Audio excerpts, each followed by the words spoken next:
Can I beat the Oblivion Thieves Guild if I kill the entire guild? Typically, the answer would be no. But I'm not a typical guy. I went ahead and added a perfect concoction of mods to theoretically make this possible, allowing me to kill unkillable characters as well as resurrect them when I need them again. The issue is, the Thieves Guild is an honorable bunch of thieves, and they have a strict no murder policy, both within the guild and against anybody you might encounter while on the job. And unfortunately for the guild, I plan on murdering all of them. This is the Thieves Guild genocide run, and it's not complete until I become the head of the guild known as the Grey Fox, while simultaneously being the only surviving member of the guild and killing as many people as I can along the way. I started out in prison as any Oblivion player does, and Dukas Sus the Argonian was born. And it might still be the tutorial, but I started killing people right away. Anyways...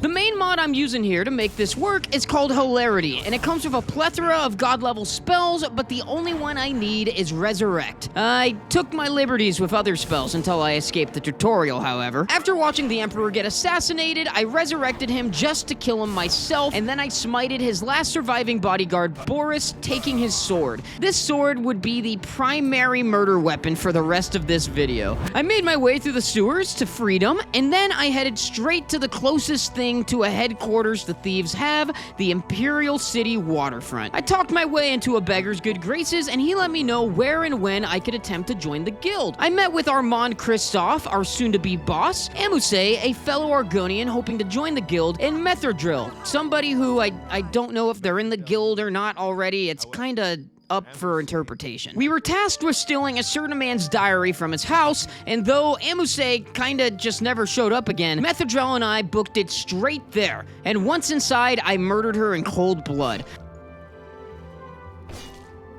Why didn't she try to even fight back? I grabbed the diary and returned to Armand, who congratulated me and initiated me into the guild, with seemingly no consequence for killing Metherdrill despite telling us not to kill each other. Amuse still never showed back up, so he was spared. For now. Now, even though I had just joined the guild, in order to accept my first job, I would have to go around stealing goods and selling them to a Thieves Guild fence. So naturally, I went around the waterfront and stole everything of value from all of the Thieves Guild members there. Usually, they'd kick me out for this, but what they don't know doesn't hurt them. Once I had done this enough, I could begin the first job, which was a classic tale of Robin Hood. The city had begun taxing the poor citizens, and my mission is simply to steal the tax records and bring them back to Armand. The records are stored in a watchtower where guard captain Hieronymus Lex lives, as well as many armed and dangerous guards. I tried to kill all of them, but it was just not happening at this point in the game, so I added the entirety of this watchtower to a hit list to be eliminated later. I stole the tax records and returned them to Armand, and I was promptly promoted to footpad. From there, I got another new job to steal the bust of a deceased countess in the city of Cheydinhal, whose name I could never remember nor pronounce.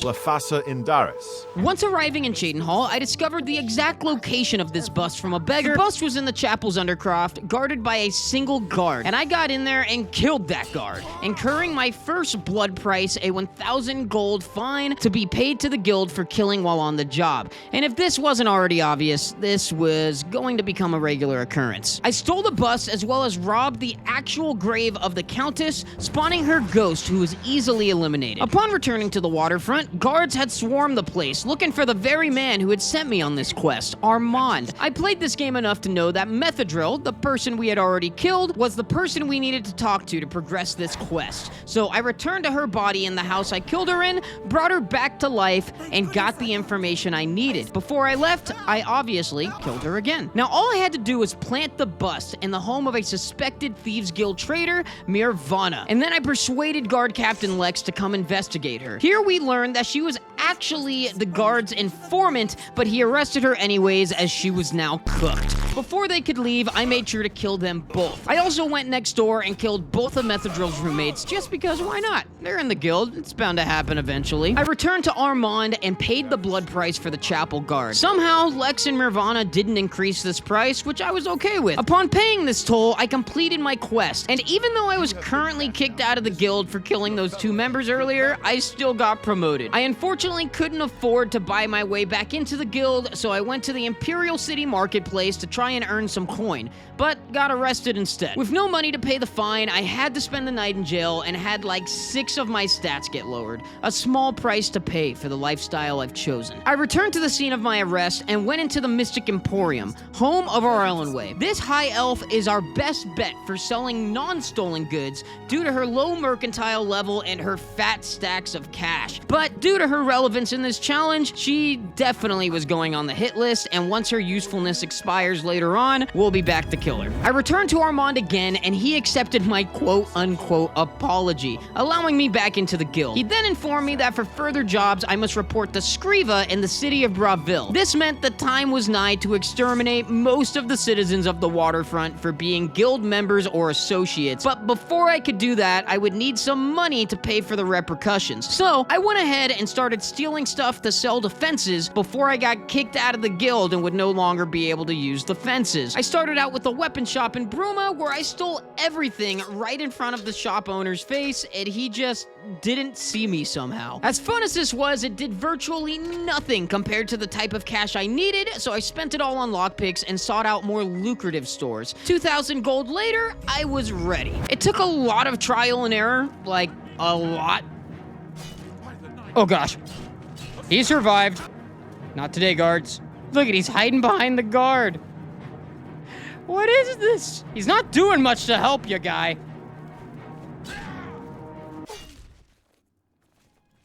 All right, and then... But eventually we succeeded with the onslaught. Expecting an insanely high fine, I sought out Skriva and was surprised to see the toll was only 1,500 gold. So I did some more research, and apparently I killed way more people than necessary, as not every citizen of the waterfront was a part of the guild, contrary to my prior belief. Skriva gladly accepted my money and reinstated me once more, but it was around this time that I came to realize those unkillable characters I was killing, such as Hieronymus Lex, were despawning. I feared this would create problems later on, but carried on regardless. Before continuing, I added another mod, the Corpse Preserver mod. In theory, it would prevent bodies of my choosing from despawning and allow me to resurrect them at any time. After accepting my first job from Skriva, I decided to kill her and test out the new mod with her body. Of course, this meant I was kicked out of the guild again, but as we learned on the last job, this wouldn't prevent us from completing jobs, just from starting them. My new mission was located in the city of Leowin. A Khajiit named Adarji wanted her stolen ring back from our old pal and guild reject Amuse. Through the tips of beggars, I found Amuse locked in jail. He let me know that the ring actually belonged to the Countess and that she had gotten it back upon his arrest. I freed him from his cell as thanks and then finally killed him since I never got the chance to earlier. I headed to the castle and learned from the Countess's steward that the Countess had a literal torture chamber hidden in the basement, which also holds a secret passage closer to her sleeping quarters, where she keeps her ring while she sleeps. The news of the torture chamber removed the already non-existent guilt I would face for inevitably murdering the Countess, and while sneaking into her quarters might be easier, I could realistically kill her anywhere and steal the ring from her body. And when I ran out of lockpicks trying to get into her quarters, I instead found her in the streets and attacked her there. The guards must have also caught wind of the torture chamber, as they hilariously helped me kill her instead of doing their duties as her defenders. However, her steward was a different story, and the guards behaved appropriately and came after me this time. Regardless, I acquired the ring and returned it to Adarji before killing her. It was now time for me to return to Skriva to finish the quest, but I found myself in a predicament. My bounty with the guards was too high to pay, as were all my fees for the Thieves Guild. I was able to pay the blood price for the quest, but it took every coin I had, leaving me no choice but to turn myself in and lose some skill levels. Upon retrieving my stolen goods in the dungeon, I also noticed Amuse's very important body had despawned despite holding a corpse preserver, an omen of what was to come. Though I had paid the blood price and spent some time in jail, I still needed 1,500 gold to rejoin the guild, and couldn't use fences due to my current expulsion. So I spent some time raiding the ancient Iliad ruins spread across Cyrodiil to get enough money to carry on our mission, before quickly running into a wall. Scriva's next mission for me was to stop the guild's greatest enemy, Hieronymus Lex, from raiding the waterfront where most of the guild's activities are centered. Methridel, who we killed while trying out for the guild, somehow spawned where we were meant to find her, even if she was still dead. I resurrected her and was sent to steal an ice staff from the Archmage of the Mages Guild and leave a message from the Grey Fox himself. Usually, this would prompt Lex to receive a message and release the guards back to the rest of the city to prevent further crime. But in this case, Lex was long dead, and his body despawned, so these events couldn't occur. I was kinda defeated. I knew of ways to fool the game back into submission, but it required extensive console commands and wasn't what I had envisioned for this challenge. After much research and development, I came up with a solution to minimize, if not eliminate, console command necessity altogether. One more mod to do what the Corpse Preserver couldn't, the Corpse Collector mod. Now, instead of hoping corpses would stay where I left them, I'd just take them with me. However, this run was already cooked, and I made the tough decision to start all over. Now, as Dookie Sus, Duca Sus's older brother. With a fresh start and the ability to lug around dead bodies, I sped through everything we had already done, collecting the necessary bodies to keep the game working. This time, Lex was randomly killed by pirates, and I just happened to stumble across his body, which I collected. The quest to steal Adarji's ring also took a different turn, where the Count ended up on the hit list instead of the Steward. And once I killed both rulers of Leyawen, I took their bodies just for fun. I made it back to where we were the first time and had the same money problems as before, so I raided even more ruins than last time to earn a surplus of money, about 11,000 gold. This would pay off our current fines and any more we would incur in the near future. Oh yeah, I should also mention, I saved the waterfront murder spree for later. I just didn't want to keep acquiring more and more fines. Anyways, with Lex's body in inventory, I was confident I could drop his corpse and revive him to carry on this quest. To my surprise, just having his body with me allowed his dead body to respawn exactly where he was supposed to be. Resurrection wasn't even necessary. Just the presence of his corpse allowed the quest to progress, and I made sure to pick him up again, just in case. I was ordered to return the ice staff to a separate mage than the one we stole it from, meaning both the Archmage and this other guy, Ontis, would have to die.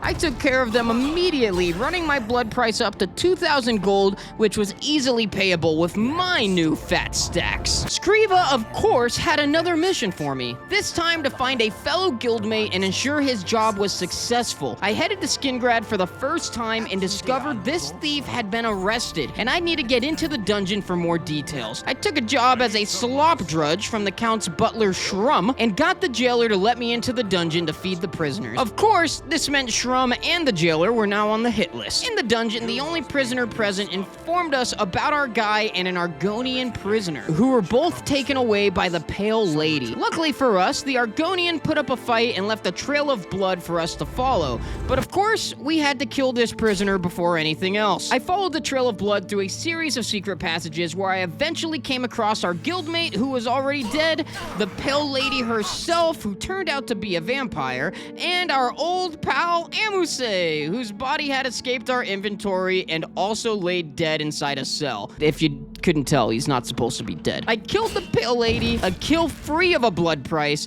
and freed Amuse before resurrecting him. He told me about the item our former guildmate had stolen and knew where it was, but wouldn't tell me where to find it without first escaping the prison. I decided this would be easier if Amuse was once again dead, so I murdered him a second time and picked back up his body. Once out of the castle, I summoned him back from the underworld, learned what I needed, and expectedly killed and collected him a third time. I quickly found the book he had told me about and returned to Scriva to finish the quest before going back to take care of Shrum and the jailer. This placed a bounty on my head, but I managed to skip town and made it back to Scriva, who could get rid of my bounty for half the price, preserving my fat stack slightly longer. With no active fines, I was able to begin the final quest involving our longest held corpse, Hieronymus Lex. The guild decided it necessary to have him relocated to Anvil since its efforts in the waterfront knew no end. even as a dead man. With the help of a fence located within the Anvil Castle, we infiltrated the steward's office and stole a letter of recommendation that needed to be forged to recommend Lex instead of the steward's cousin. Obviously, this meant the steward also had to die, and I took her body just in case we needed it. I heard of a master forger in the town known as a stranger who was able to rewrite the letter for me, and after stealing a required seal from the Imperial City, I was prepared to deliver this letter to Countess Umbranox of Anvil. She was happy to accept, and I was happy to add her to our hit list. I revived Lex in Braville where Scriva was. This made it easy to let him know the news, kill and collect him once more, and pay off my bounty with Scriva for half the cost in one fell swoop. I immediately completed the quest with Scriva and found out she had no more jobs for me, saying the Gray Fox himself would be reaching out. I was tempted to kill her, but my cash was dwindling fast and I decided against it for the moment. Don't worry though, she will die. While I waited for correspondence from the Gray Fox, I sought out the stranger from earlier, but he was totally MIA. I knew we'd see him again, so I decided it could wait, and Methadril, still writing her second lease on life, found me. She let me know where to meet up with the Gray Fox, but before heading there, it felt like a good time to take a name off of our hit list by killing our second countess and collecting her body on our way out of town. Oh, she gave up. No, come back. Don't make this harder than it needs to be. She is escaping at an incredible pace. She's taken to the town. She turned around. There are so many guards, which makes so much sense. Okay, she's down. She's down. We need the corpse. Give me the corpse! Okay. I'm out of here. I escaped to Braville once more to pay off the bounty and was now prepared to face the guild master himself. Obviously, I had to at least try and kill him. As soon as he was done giving us our biggest job yet, I struck, beginning our hardest fight yet. I managed to kill him, but despite being the most wanted man in the country, the guards came to his defense and killed me in return. I tried again and almost met the same fate, but once the fox fell dead, the guard just kind of turned around and walked away. I looted the Gray Fox's body and discovered he had massive value for the taking, but the most valuable item was worth more than any amount of gold. The Gray Cowl of Nocturnal. Usually, you receive this cowl by completing the questline, and it effectively gives your character a second identity. This identity is immune from expulsion from the guild, no matter what you do, which means exactly what it sounds like. As long as I wear the cowl, I can kill any member of the guild I want without having to pay massive fines for re-entry. While wearing the cowl, the guards will always chase me on sight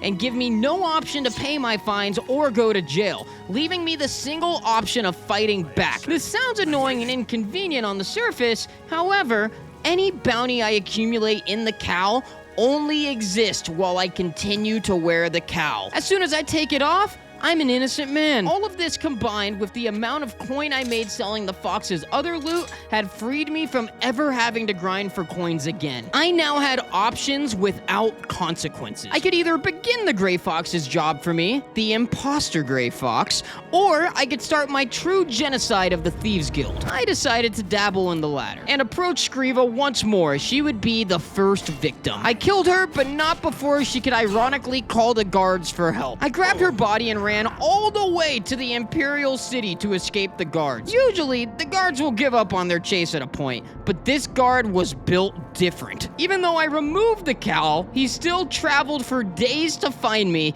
just to tell me to have a nice day. And all's well. Have a nice day, sir. Since I was already in the waterfront, I decided our old doyen Armand could also join us for the journey, killing and taking his body as well. With my favorite Thieves Guild quest on the horizon, however, I decided the rest of the waterfront could wait. We've already killed them once. The second time isn't as exciting. This quest is more accurately my favorite in the game, for a single reason. May you always wear soft silks. God, I love that phrase. I actually end all of my streams with that phrase, and my hype was so real. Let's go! May you always wear soft silks! By the way, I stream all of my challenges right here on this channel, and if you're enjoying this, I'd appreciate it if you subscribe for more. Anyways, these 3 soft silk wearing monks pointed me towards the item the fox had sent me out to steal, Sevilla's Stone. I thanked them for this intel with bloodshed, discovering the Cowl does not absolve me of blood prices during quests. Fortunately, the rest of the monks actually guarding the stone held no blood price. They were rather tough adversaries, but I did my due diligence and exterminated every monk inside the temple of Ancestor Moths. With no one left in my way, I took the stone and needlessly returned to where I originally met the Gray Fox, as I could have just revived him and finished the quest anywhere. I finished the quest, was told to wait for the fox's next call, and re-murdered and collected the bodies. Luckily, the Gray Fox was nerfed heavily due to my looting of his gear last time, and having stolen his identity, I could even kill him without repercussion. I spent some time in the Imperial City awaiting Metherdrell to appear before realizing I was actually waiting on Amuse, the Argonian I had already killed so many times. I don't even have to explain what happened next. Before following the call of the real Gray Fox, I had work to do in the waterfront. Wearing the cowl, I took to the waterfront once more and shamelessly committed mass murder for a second time. The only body I took with me was Metherdell, whose second lease at life was finally over, leaving behind the body of the Archmage as I discovered I can only carry so many dead bodies at a time. I then sought out the 3 fences I had outgrown and also killed them. I decided not to get carried away to prevent breaking the game more than I already have and save the rest of the guild spread throughout the land for later. I once again unnecessarily went to the house the Gray Fox told me to meet him at. This time was partially worth it though, just because we got to see his dead body spawn and fall to the floor. It's always fun. I brought him back to life where he sent me on a job to steal the Arrow of Extrication from the court mage of Braville, Fothis Aaron. As per usual, I took his body with me once more, which my local guildmates weren't too fond of,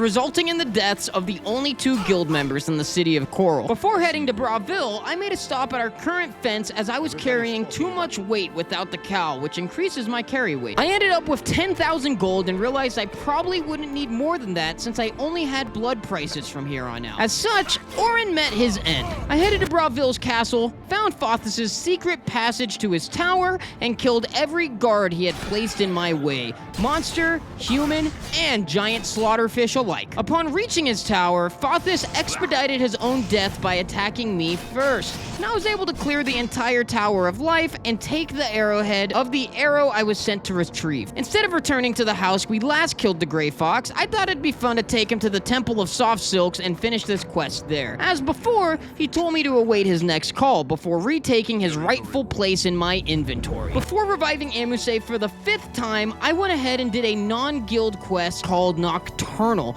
that would unlock me the Skeletal Key, an unbreakable lockpick. Upon completing the quest, I made sure to kill all involved parties before getting back on track. I decided right where I stood at the Shrine of Nocturnal was as good a place as any to revive Amuse and the Gray Fox to begin the next job. As you guessed, they returned to my inventory once more. This quest was interestingly less intense than the previous 2, pretty much requiring me to kill but one man, Jack Ben Imble, aka the once great thief Springheel Jack. I killed his butler, picking up a blood price, and then killed him and obtained my objective, the boots of Springheel Jack. I spoke to the fox, who would not allow me to fully complete the quest without paying the blood price with Armand. But even once I had resurrected and subsequently killed Armand to achieve this, the Gray Fox was too deep in thought to let me do anything. Not now. I need to think. I thought I had totally broken the questline and was on the verge of true defeat. All this work, for what? And then I did some research and found out this is just a known bug of the game, not due to my antics. But I still had to unfortunately use the console to mark the quest as completed. I wasn't happy about this, but shook it off, as I was on the verge of the final Thieves Guild quest, the ultimate heist. Knowing this, I also knew it was time. Time to kill the entire guild and finish off my hit list. I began with the non-guild hit list. I easily killed the Imperial Jailer, who I don't even think I mentioned was on this list, but had no such ease against the Watchtower guards from the very first job I did for the guild. Okay, I gotta take you out before reinforcements arrive. This is going way better now. What was that? He is freaking Superman jumped. Come on. Okay, he's like 1 hit away. He's like 2 hits away. I missed that hit. Okay, all right. He left. So he technically doesn't need to be dead anymore. I just need to make sure this place is 100% wiped out for at least a moment. That's all. It's so hard because they come and go. This guy came back in, now he has to die. Oh gosh! 2 of them came back in. Dude, they are destroying me!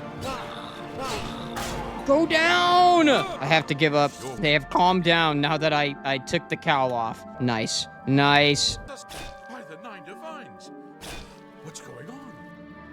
By the 9 divines. What? You're wanted.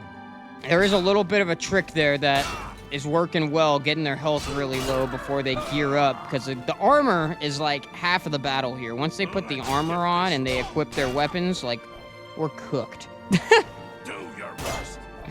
This is ridiculous. Okay. Oh my gosh, there's so many of them! They just keep coming back. I gotta keep healing while I fight. I think it's the best bet. Oh gosh, I was hoping I can get him stuck behind that bench, and then he just flew over it. We're getting there. I'm just happy no guards have come to your aid yet, guard captain. Servatius, you think I'm under arrest, but you're under death. You're under duress. Come on. Go down. Okay. Okay. You're the great. Oh my gosh, you show up right after? Really? Dude, they just keep coming. Oh my gosh, I'm dead.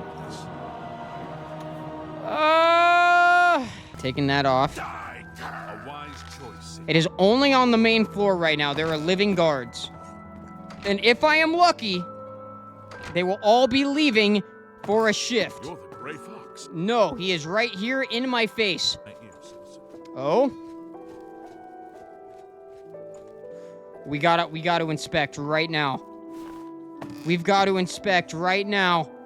Them leaving might have done it. Okay, we freaking did it. We just had to wait for him to leave. I went on to travel from city to city, killing not only the remaining members of the Thieves Guild, but also every last beggar, as they are basically honorary Thieves Guild members. I finished by returning to Methadril's house where the Archmage still lay dead, and I dropped the Count and Countess of Leowin from way back when, as they served no purpose. I had no clue where the Countess went, but the Count's body appeared, and hilariously, his bodyguard made record time in showing up across the map from home to arrest me. However, I took off the Cowl of Nocturnal and he no longer cared, but still stayed nearby to defend the Count, despite him already being dead. While on the waterfront, I decided to begin my final quest where I had begun my first. I summoned and killed Amuse for the final time, followed by the Gray Fox, but this is where an issue arose. After an entire challenge that should be impossible going relatively smooth, I failed to kill the Gray Fox faster than he could leave this shack,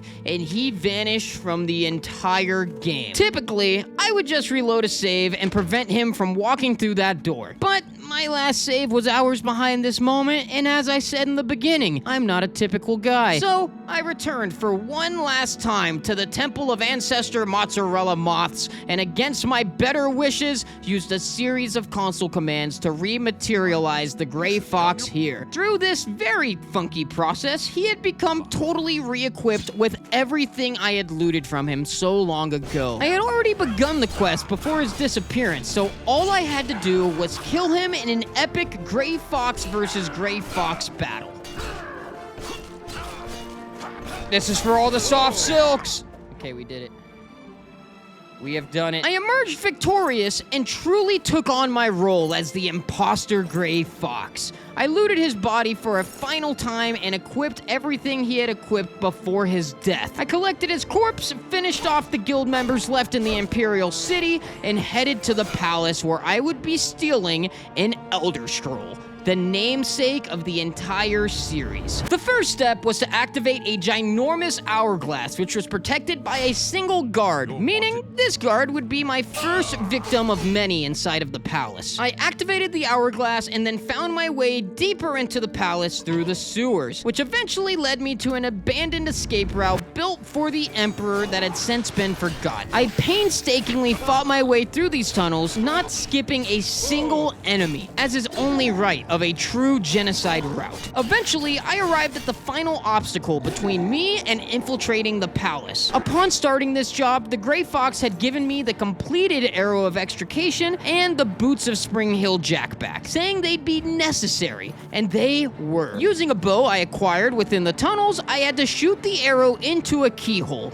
It took a few tries, but eventually I got it, revealing the entrance to the section of the palace I needed to infiltrate. Before entering, two statues near this entrance came alive and attacked me, almost killing me, but I somehow survived. From here on, healing would be much harder, as I could not use the game's wait feature to heal once inside the palace. Waiting heals the player to full, and I've been abusing that feature this entire run, but that was gone now. I headed into the palace and found myself surrounded by sleeping guards. At first, the task seemed impossible, as I planned on killing every living being I came across, but I figured out a rather unorthodox way of killing these guards one by one. This is working. I died many times and had to utilize all of the potions I picked up along the way, but managed to kill all of the guards in this room. I proceeded towards the library of the Elder Scroll, killing a guard or two along the way inside the hallways. Within the library was a number of blind monks, just like the ones from the temple earlier. The only problem was I had to remain passive until I acquired the Elder Scroll. I've been scared of this part since the start of this challenge, as I was unsure if I would still get my chance to kill every single monk once I had the scroll. And so much as talking to them early would permanently fail this quest and this entire challenge. The door I had entered through was closed behind me, leaving at least one monk in uncertainty. But once I was delivered the scroll by the monks who believed I was someone entirely different, I began my onslaught regardless. I killed two monks that remained in the library. Their lack of armor made them much more manageable than any of the guards from earlier, but I still had 5 monks left to kill. I headed up and out of the library, finding 2 more monks, one patrolling the hall and one asleep in their quarters. I eliminated them both before finding my way back behind the door they closed behind me. I got worried as the monk posted here was gone, but upon reopening the door,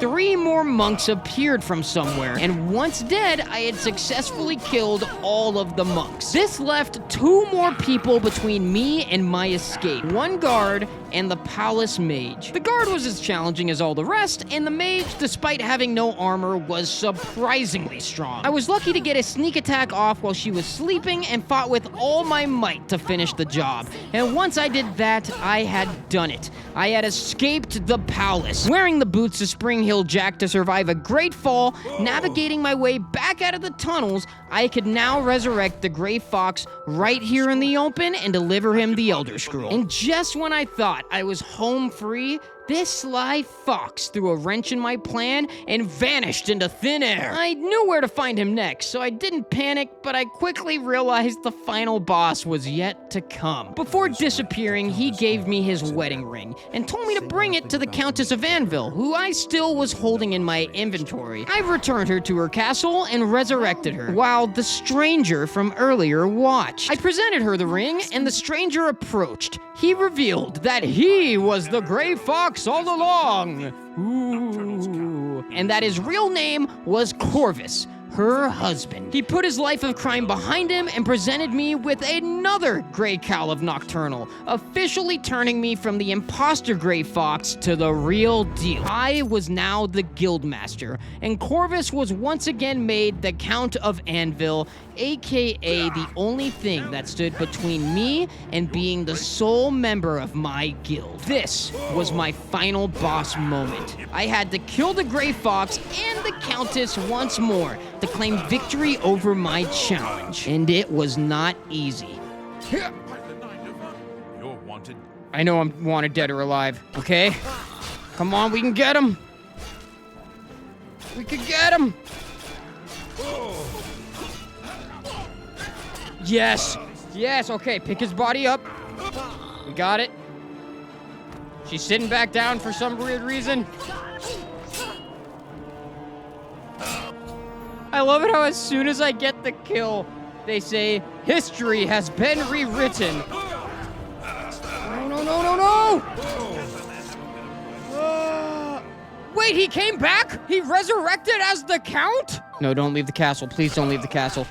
There are so many guards. Bro! Oh, I'm done. Yep. This is hard. Come on, dude. Okay, he's down. He's down. That's huge. Let me take the cowl off. Okay. Okay, nobody cares. Don't go. Don't you leave!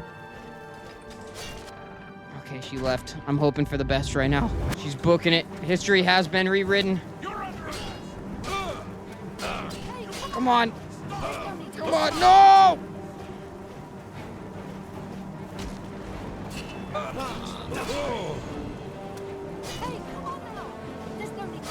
Okay, we got her. There we go. And this leaves one. Eventually, I succeeded, just to see the Gray Fox immediately resurrect himself in fancy new clothes, being the official Count of Anvil now. I knew I couldn't let that slide, and after dying countless times, I found a way to leverage the cow he had given me to kill him slowly but surely.